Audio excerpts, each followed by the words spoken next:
Radio Vacances 2014, 4 disciplines. On a vu les présentateurs tout à l'heure. Il y avait le concours crack, et le concours du meilleur animateur, du meilleur journaliste, et puis le concours voyant. Voilà. Et le concours crack, le vainqueur, c'était Grand Laou. Grand Laou, ouais, la commune qui abritait la finale. Grand Laou. Ah, super. Ouais. Et Woyo, c'est Soubré. Animateur, c'est Aboisseau. Et journaliste. Faire que c'est du goût. Très bien. On commencera par Bintou. Faites-nous un peu une carte d'identité de couleur vacances, de Radio Vacances 2014, l'aventure. Alors Mohamed, il faut dire que c'est une très belle aventure qui a démarré depuis le 19 juillet, on peut le dire, date de lancement. Et le lancement a eu lieu au studio Paul Améoué avec la présence de Madame le directeur de Radio Côte d'Ivoire, d'ailleurs qui nous a autorisé à être là ce midi, Madame Sali Sulué Konaté, le réalisateur Touré Mamadou, toute une équipe qui travaille, mon co-présentateur, mon colistier Didier Fandin et moi-même, le directeur général du Fonds national de la jeunesse, parce qu'il faut toujours associer Radio Vacances pour cette édition 2014 au Fonds national de la jeunesse, qui a accompagné durant toutes ces vacances à l'équipe, avec notamment en clé les 200 millions dont vous parliez tantôt. Mais il faut dire que c'était une très belle aventure. Donc le 19 juillet, on a pu réunir les différents responsables socioculturels et de la promotion humaine des différentes mairies qui ont été sélectionnées, les villes qui ont été sélectionnées. Il faut dire qu'il y avait 9 communes donc, qui étaient en compétition. Donc on a pu leur expliquer un peu la vision de la direction de Radio Côte d'Ivoire à travers Radio Vacances. Donc ils ont épousé cette idée-là. Donc il faut dire que nos points focaux là-bas, et avec les maires qui étaient partie prenante de ce concept, on a vraiment véritablement démarré le 28 juillet à Bengourou. Et il faut dire que les jeunes de Côte d'Ivoire avaient besoin d'une telle émission parce qu'ils sont sortis massivement. Et à écouter par rapport au concours crack, les jeunes, on a vu qu'ils s'étaient vraiment documentés. C'est vrai qu'ils sortaient juste des classes, mais ils n'ont pas voulu aller jouer seulement pendant les vacances. Ils se sont dit, c'est vrai que nous sortons des vacances, mais il faut garder quand même la tête dans nos cours, dans la culture générale. Ils se sont beaucoup documentés et on a pu le constater. C'était formidable. Très bien. Les jeunes, chapeau à vous. Chapeau à vous et également Radio Côte d'Ivoire. Fatou va nous amener quelques illustrations. Lorsque vous avez effectué cette tournée-là, qu'est-ce que vous avez noté vous à votre niveau par rapport à l'effervescence des vacances à Abidjan? Vous étiez à l'intérieur du pays, vous avez certainement pris quelques notes. On s'est rendu compte que la Côte d'Ivoire est pareille partout, que les jeunes d'Abidjan étaient les mêmes à l'intérieur du pays. Il fallait simplement les organiser, les amener à suivre et à vivre des émissions de vacances. À Radio Vacances, la vision de la direction de Radio Côte d'Ivoire, notamment de Madame le directeur Salih Sili Konaté, c'était de permettre aux jeunes de passer non seulement des vacances utiles, agréables, mais surtout saines. En même temps que vous êtes en train de vous divertir, vous avez des informations qui vous permettront de vous prendre, de vous assumer plus tard. C'est très important. Aujourd'hui, au sortir donc de cette émission de vacances, on se rend compte qu'il y a 4 communes qui repartent avec 200 millions. C'est-à-dire, les 200 millions, c'est vrai que c'est pour les 4 communes, mais c'est des jeunes qui auront des projets financés, notamment des collectivités. Donc ça veut dire qu'on donne, en même temps qu'on a l'impression qu'on est en train de s'amuser, on donne du travail à des jeunes Ivoiriens. On n'est pas resté seulement à Abidjan. On est sorti d'Abidjan pour permettre à toute la Côte d'Ivoire, à toutes ces jeunesses ivoiriennes de prendre le train de l'émergence. Et c'est important. Moi, c'est comme ça que je vois la chose. Et vous avez déposé les clés bien avant la rentrée scolaire. Oui. Vous respectez votre contrat. Le 14 septembre. Voilà. On a déposé les clés. Et permettre aux jeunes de préparer leur rentrée. Oui. Et vivement Radio Vacances 2015. Oui. Si Dieu le veut, on va dire merci donc à la direction générale de la RTI, au directeur général de la RTI, M. Amadou Bakayoko, qui a permis que cette émission se fasse, et à Madame le directeur Salih Konaté, qui a pensé et initié, à Touré Mamadou, qui a coordonné, orchestré, et à l'équipe qui a travaillé, nous a encadré, parce que c'était pas évident de faire cette émission 2 mois durant. Chaque 2 jours, 3 jours, vous êtes sur la route. Il faut avoir la forme, la santé, il faut être toujours présent. C'était pas évident. Et vraiment chapeau à toutes les communes, comme Bitou l'a dit, toutes les communes qui étaient représentées, toutes les communes étaient là. C'était vraiment un record, c'était vraiment historique. Voilà, pour rappel, c'était le samedi 13 septembre, la grande finale. Toutes les communes étaient présentes, un record de mobilisation et on salue en tout cas les organisateurs et la population des Grands Laos qui a su quand même accompagner. Monsieur le maire, l'honorable Diajan. Merci beaucoup, monsieur le maire. D'accord. Vous avez repris de l'antenne? Oui, depuis lundi. Hein. Aussitôt. Aussitôt. Vous savez quand même, madame Salis Konati, c'est comme ça. Hein.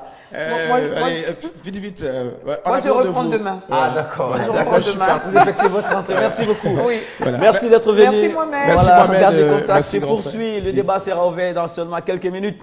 À vos smartphones, à vos tablettes, à vos ordinateurs et aussi à vos téléphones 22 42 54. L'on parlera de musique nigériane aujourd'hui. L'émergence de cette musique s'explique par quoi et quelles réponses les autres rythmes urbains doivent apporter, quelles répliques des autres rythmes urbains pour que la chose soit bien équilibrée. À tout à l'heure.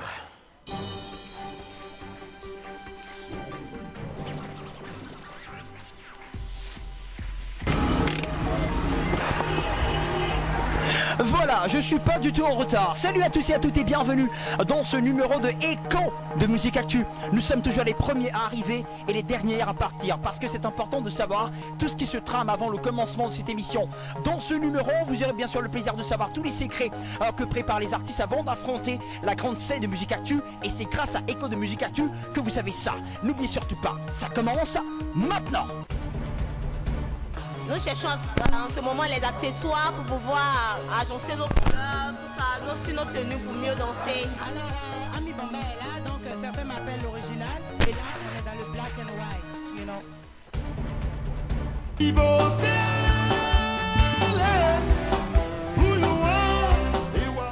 J'étais de faire le briefing sur ma carrière.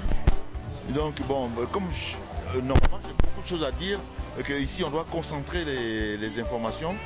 Et je lui ai juste donné mon en 2 minutes. Mama manoué, mama manoué, manu joli, à musique à tio. C'est ici qu'est traité le son des micros, le son des artistes. Tout ce qui est effet sonore, tout est traité ici. Et la régie utilise ce son pour mettre en enregistrement. Il est important que nous soyons aux côtés de l'équipe de production de Musique Actu pour apporter notre cachet et notre contribution à faire grandir davantage cette émission qui est devenue un passage obligé pour les artistes de Côte d'Ivoire.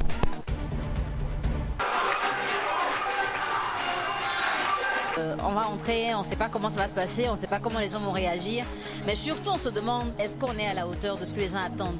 Donc il y a un stress qui est là, il est présent.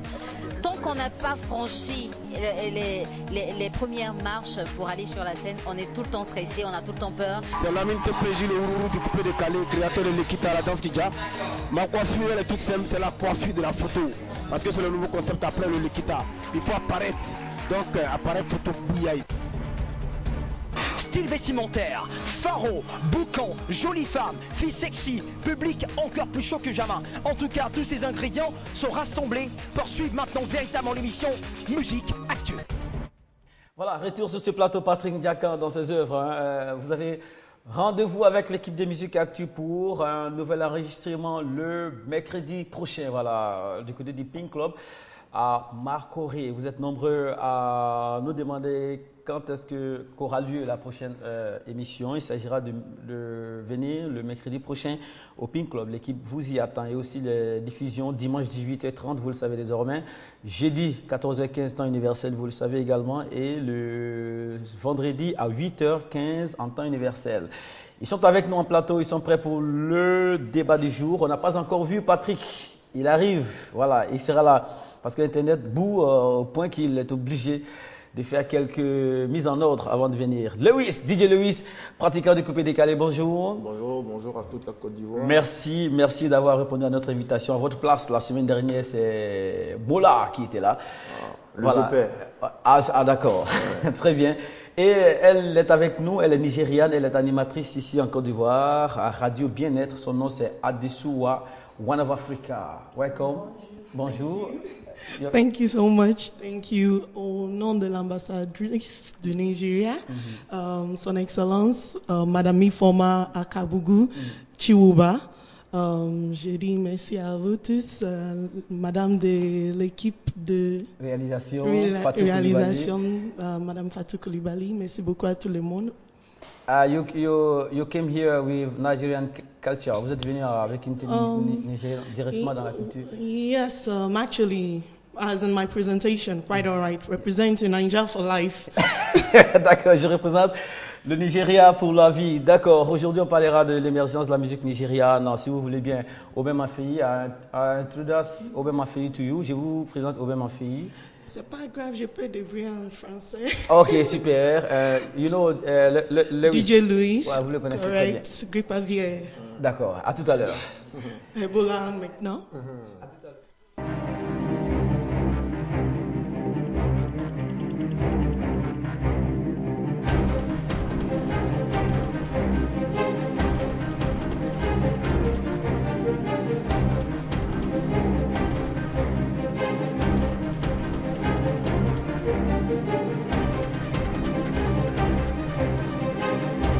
On garde le contact.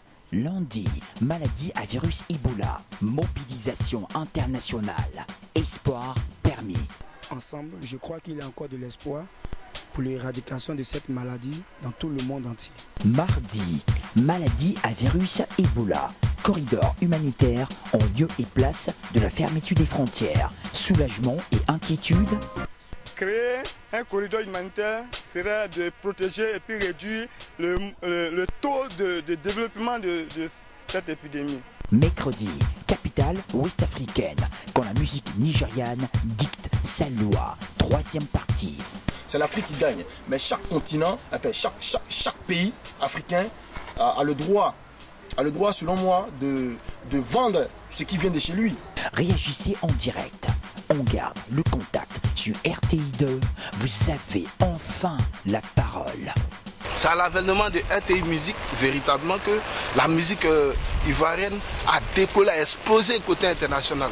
Mais depuis que RTI Musique n'existe plus, depuis que les plateaux télé comme Tempo, Panache et autres ont disparu, comment voulez-vous même déjà qu'on puisse connaître des artistes? Des gens me diront non, les artistes ne travaillent pas, les artistes font ceci, les artistes font ça. Mais attends, je ne mets pas 100 millions dans quelque chose où je sais que je vais gagner 2000 francs. C'est impossible. Si vous voulez que les enfants se battent réellement en studio, mais il faut qu'après, ils puissent profiter de ces lauriers-là. 22 42 54, vous pourrez nous interrompre. Voilà, si vous nous suivez entre midi et 2 pour réagir au sujet. Lewis, rebonjour. Oui. Êtes-vous d'accord avec l'opinion qui dit que la musique nigériane fait trembler beaucoup de rythmes urbains dans la capitale ouest-africaine sur les bases? Vous êtes d'accord d'abord avec cette opinion, cette idée-là? Bah, moi, principalement, DJ Lewis, artiste et chanteur coupé décalé. Je ne suis pas d'accord avec la musique nigérienne ne fait pas du tout. Moi, personnellement, ça ne me fait pas du tout trembler. Ouais. Dans les programmations, puisque on sort plus ou moins, on remarque quand même un fort taux de pourcentage de musique nigérienne dans toutes les programmations, nightclub, restaurant, télé, radio. Vous constatez ça aussi? C'est comme je le disais tantôt, c'est ce qu'on sait aux consommateurs qu'ils consomment. Voilà. Si tu sais de l'eau à boire, c'est que de l'eau qu'il va boire. Mais si tu lui donnes du coca, tous les jours, coca, c'est coca qu'il va boire. C'est simple. Alors, mais quand vous dites ça, vous voulez faire allusion à quoi? Ce qu'on sait aux consommateurs, c'est la faute au diffuseur. Le diffuseur a choisi. Bon, c'est pas leur faute. Hein. Quelque part, je ne peux pas leur attribuer la faute directement. Hein, pour dire que ouais, c'est la faute au programmateur, au diffuseur. Non, c'est pas possible. Ben, je ne sais pas d'où vient le problème réel. Mais à mon humble avis, la Côte d'Ivoire, c'est vrai, depuis la nuit des temps, hein, on l'a toujours su comme étant la Côte d'Ivoire qui a toujours vendu ce qui vient d'ailleurs aussi. Hein, voilà. Maintenant, c'est que ces 10 dernières années-là qu'on a un peu connu une Côte d'Ivoire vraiment impliquée dans ce qui est culturel de chez nous ici. Tu vois ce que je veux dire? Donc, a priori, je ne vois pas trop. D'accord. Voilà, on va au téléphone 22 42 54, appel entrant depuis Koumassi. Rita, nous dit-on. Si on ne se trompe pas, Rita est en ligne. Bonjour.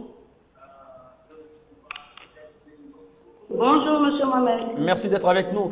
Vous pourriez utiliser le son de votre combiné. Vous pouvez diminuer le volume de la télé, s'il vous plaît. Allô, Rita? Ok. Voilà, on vous écoute. Alors, Rita, la semaine dernière, nous avons parlé du positionnement de la musique nigériane dans pas mal de capitales ouest africaines. Aujourd'hui, on va s'intéresser à la réplique que doivent apporter les autres rythmes urbains des différentes capitales. Vous, à votre avis, quelle réponse les acteurs des autres rythmes urbains, qu'on se situe au Burkina Faso, en Côte d'Ivoire ou au Bénin, doivent apporter à cette invasion de la musique nigériane? En fait, moi je vois que... Bonjour d'abord sur le plateau. Bonjour. Je voulais intervenir en disant que, bon, quand je regarde, les Nigériens travaillent plus parce que même quand ils sont dans leur clip, c'est comme s'ils partaient au bureau. Ils sont très bien habillés, ils sont présentables. Les gens n'ont même pas peur de présenter leurs clips dans le monde entier. Par rapport à nous, nos frères, il y a eu le coupé décalé qui était devant, mais c'est devenu une histoire de jeu. Chacun disait ce qu'il voulait à son ami.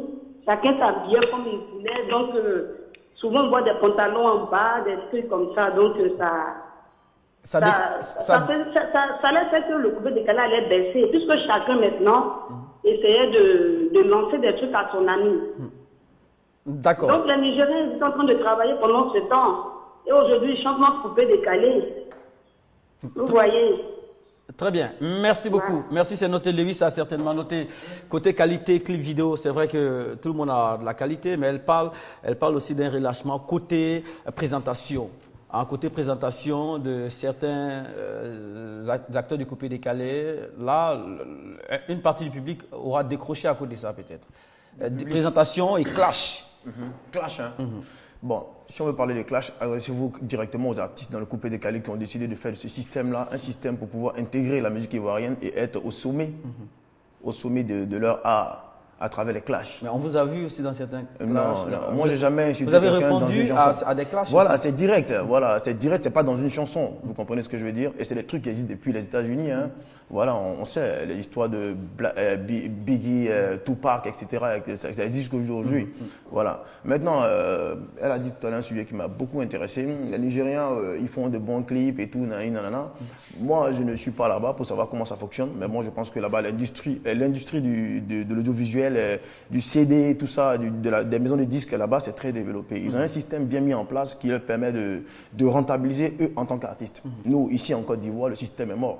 Je disais tantôt, je viens sur ce plateau et je vais profiter de l'occasion pour dire mon amertume, hein, voilà, qui va à l'endroit du Burida. Vous pouvez imaginer que moi, DJ Lewis, on sait ce qu'il a fait en Côte d'Ivoire. Hein? On me réfère à Grippe Aviaire. Grippe Aviaire figurait sur un album de 8 titres qui a été déclaré avant la mise en marche du système de communication pour promouvoir mon album au Burida. Et j'ai jamais mis pied au Burida pour aller demander mes droits. Je disais que le dirigeant, les supérieurs là-bas au Burida, ils m'entendent. J'ai jamais mis pied au Burida pour aller demander mes droits.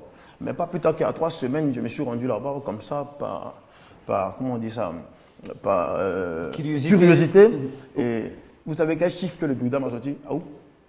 400 000 francs CFA. Et vous pensez que nous, les artistes, ils vont un peu vivre longtemps avec ça? Grippe Aviaire, ça date de 2006. 2006. Je n'ai jamais touché 5 francs. Et entre-temps, en 2011, j'ai ouvert un petit bar à Marcory. Hein. Je vous dis bien que le Burida me faisait payer un montant qui valait au-delà de 70 000 francs CFA par mois. Et tu faisais des spectacles partout, le Burida prenait des droits sur toi. Mais même ce qui se passe, la Burida doit payer, la RTI verse quelque chose au Burida, hein, là, je pense. Hein. D'accord. Bon, ok, ça c'est une parenthèse. Voilà. Ça c'est déjà un détail pour voir. Et ça casse les pieds, ça casse les bras aux artistes. Bon, tout à l'heure vous avez dit que l'industrie est en forme là-bas, elle est proche de l'industrie musicale nigériane, Adesua, One of Africa. Ils trouvent que si cette musique-là bouge ici, c'est parce que c'est bien organisé là-bas. Oui, Vous c'est bien confirmez? organisé, mais d'abord, c'est commencé par les entrepreneurs. Excusez mon français aussi. Les entrepreneurs, c'est eux qui sont rentrés au Nigeria. Et puis, d'abord, c'est commencé par un radio privé. Un radio privé très grand, RayPower. Donc, c'est par RayPower. Tous les Nigériens sont bien accrochés dessus et ils ont commencé à investir sur les artistes nigériens, commencé par Remedies. C'est Remedies, c'est eux qui ont commencé le genre de musique qu'on est en train d'écouter aujourd'hui. C'est Remedies, c'était 3 groupes, Idriss Abdoukarim, Tony Tetuila et puis Eddie Montana. Et puis effectivement, ils ont fait ça marchait et c'est à partir de là les gens commencent à apprécier notre jeune musicienne. Parce qu'au début, il y avait beaucoup de critiques au Nigeria qui ils veulent chanter comme les Blancs, tout ça là. Donc, mais à partir des Remedies, les gens ont commencé à apprécier. Et puis c'est par là, Plantation Boys qui a produit Two Face Idibia, ils étaient 3 dans les groupes, Plantation Boys est sorti. Et puis c'est par là, c'était pas les gens qui sont venus, c'est pas les chanteurs qui sont venus de l'extérieur, de Londres, des États-Unis, non? Quand c'est que Moula avait dit non, c'est pas ça. C'était les Nigériens qui sont les locaux même dans le ghetto. Et puis ce sont les gens qui ont investi en eux. Et par là maintenant, par une radio aussi qui fonctionne bien, c'est par là qu'il s'est commencé. Voilà, d'accord. Donc je pense qu'elle décrit tout, c'est le même schéma que le coupé décalé qui va naître. Non, pas du tout le même schéma, mais je vais dire que en amont. Là-bas, il y a des investisseurs qui investissent sur les artistes. Je vais dire, il y a une case vide ici en Côte d'Ivoire. Voilà. C'est ce que Aubin dit tous les jours. Voilà.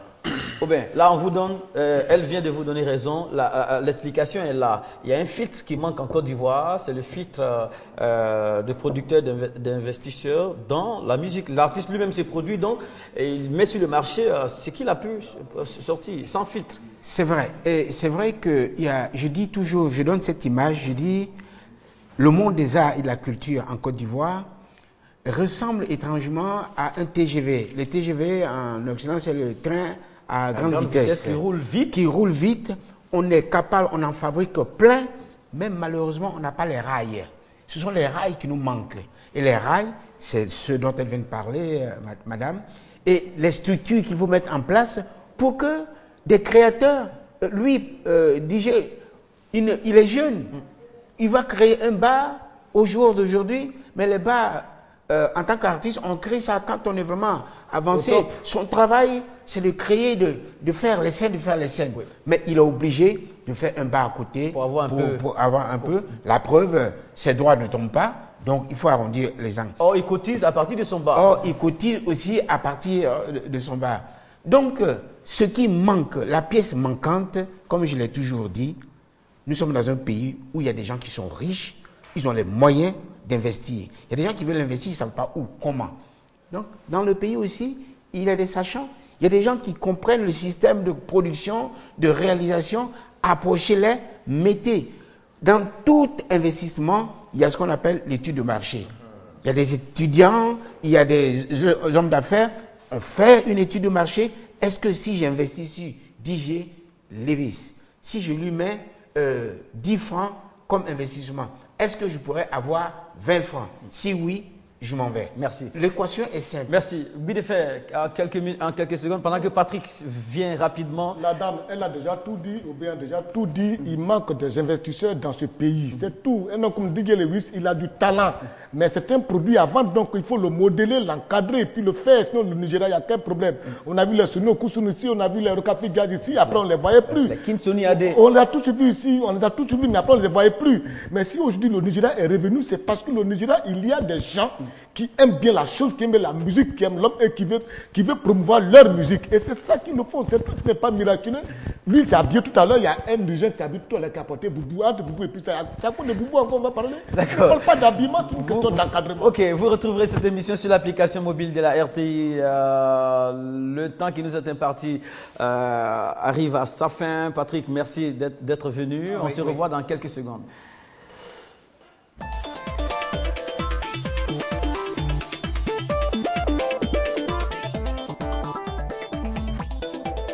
jouera la prolongation le mercredi prochain. Tout le monde va revenir à Adesua, One of Africa. Thank you for coming. Merci d'être venu. Thank you so much. Thank you for the time. Voilà, on aura l'occasion de voir qu'est-ce que la musique apporte aux artistes, là, leur richesse. Hein. On aura l'occasion de se rapprocher de ça. Merci Lewis, merci Aubin, merci Agbi, merci à Patrick. Hein. Beaucoup de réactions. Émission réalisée par Fatou Koulibaly. Il faut toujours espérer. Demain, vous avez rendez-vous avec Eva Amani.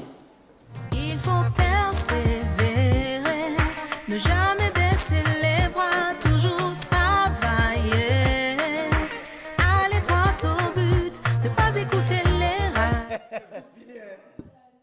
Next. Oui, pour prolongation, on va jouer.